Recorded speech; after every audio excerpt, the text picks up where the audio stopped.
it's Tuesday. You know, it's Tag Tuesday. So I've got the Crybaby tag. It's originally by Laura at Why the Book Wins. Check out her channel. She does compares like books to movies and the adaptations of it. Really interesting channel. I just watched her review on Matthew Perry's The Friends memoir he wrote.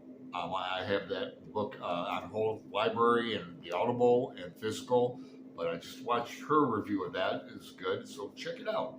And I was tagged by Shannon at Shannon's Bookish Musings and Music.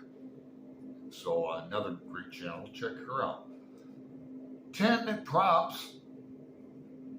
I'm gonna tag some people at the end. Some people I usually don't tag. Some new people I subscribe to. A few older ones too. And if you're watching this video now, you're tagged as well. Let's get started. The Crybaby tag. It's all about crying.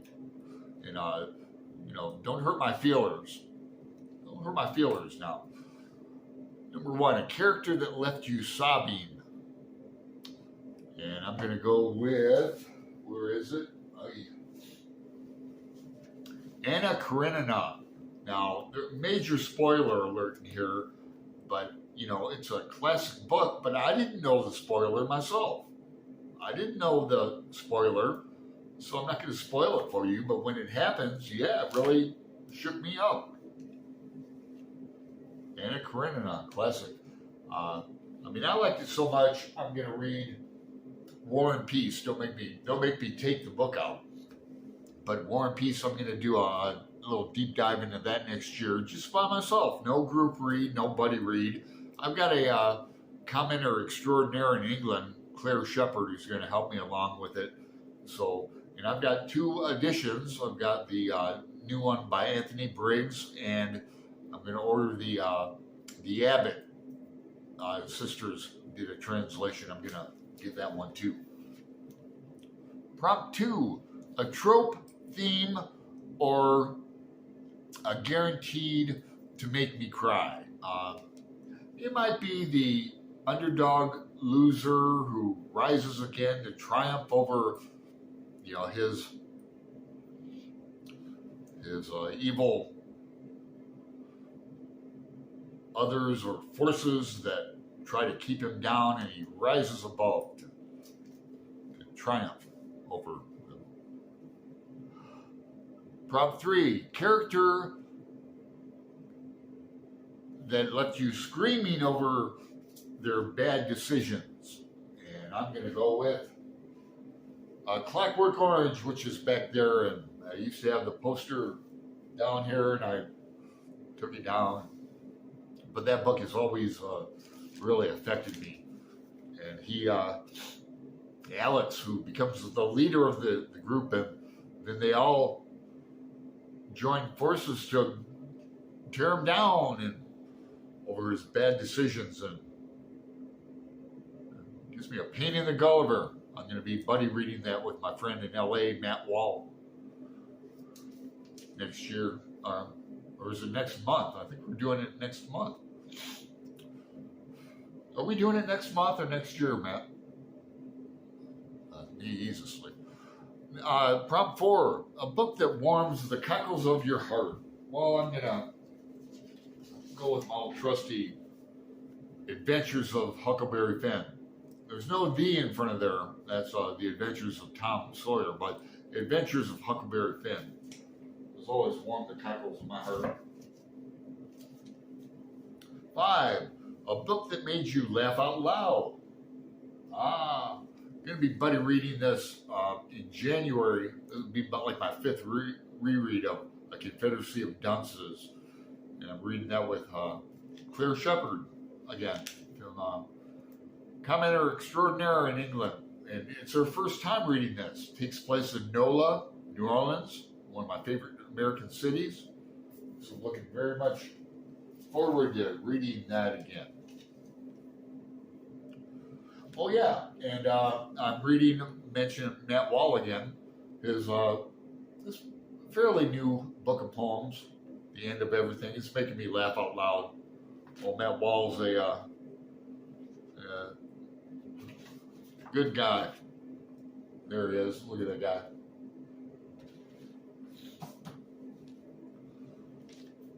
Six, a character in a book that I admire, and this is a writer who doesn't get a lot of talk on BookTube, Michael Gibran.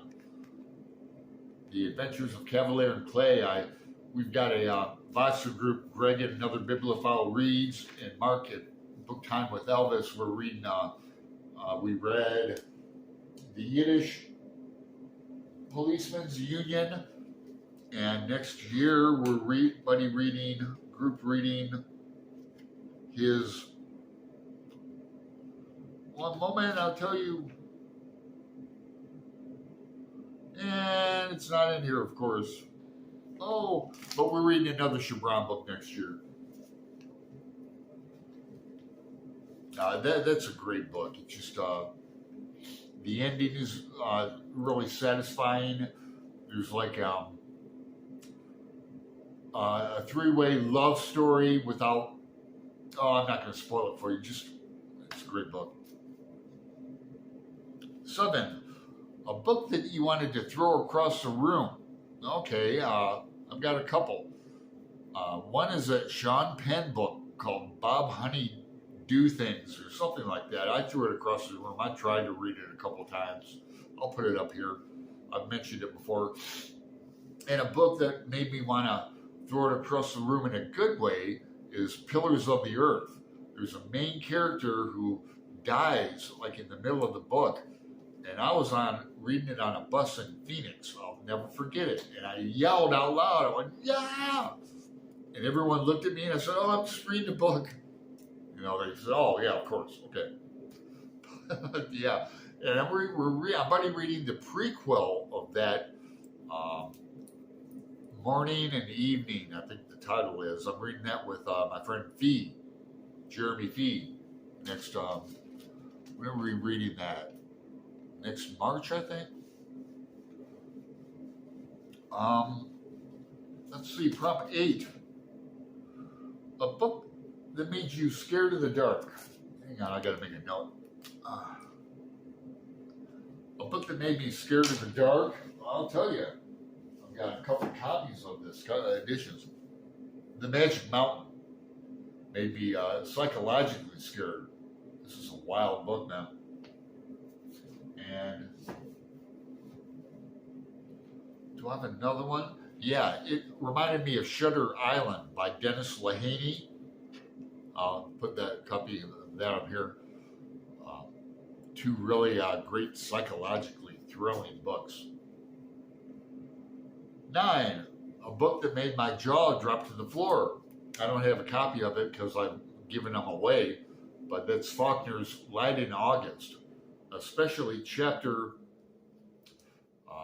16, the one with the fire and brimstone and Satan and hell, and you're gonna rot in hell, and many things about that book makes my jaw drop to the floor. How Faulkner makes you root for such a despicable, detestable character, Joe Christmas, a murderer and just a scoundrel. Yet you end up rooting for him, or I did. Very. How does Faulkner do that? 6, a romance, a book that gave you butterflies in the stomach. I've got a couple for that too. Shadowram is a great book and doesn't get a lot of attention on BookTube. I've read it twice. I'm going to reread it again. I'm going to buddy read it with Greg and Another Bibliophile Reads next year, and we want to get a group going on this because it's really a great book. Shadowram has a great romance in it. Takes place in Bombay, India. It's full of sex, drugs, rock and roll. It begins with he escapes from a Australian prison. Then he gets all wound up in the mob in India, making counterfeit passports and IDs, and smuggling drugs, and just great book. Join us next year, Shadowram. Or another book that gave me the romance butterflies in my stomach is James Baldwin's If Beale Street Could Talk. Now, this isn't If Beale Street Could Talk, it's a biography that I'm buddy reading with Patrice Jones, another commenter extraordinaire. But If Beale Street Could Talk, great movie, great book. Don't have a copy of it, I don't think. Do I?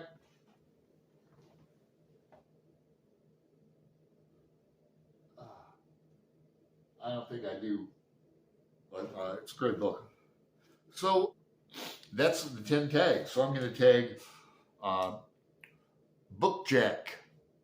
I'm going to tag Pax Panic. Want to hear her take on it. Want to tag Bad is Rad 2. I'm going to tag Ben Reads Good. I'm going to tag Bookbound Weirdo. Check his channel out. I'm going to tag Gina Stayer Books. Great channel. And I'm going to tag Daniel at Guilty Feet. He does some tags once in a while. See if he catches this one. And like I said, if I mention you in this tag, you're tagged. And if you're watching this, you're tagged as well. Stay lit, my friends.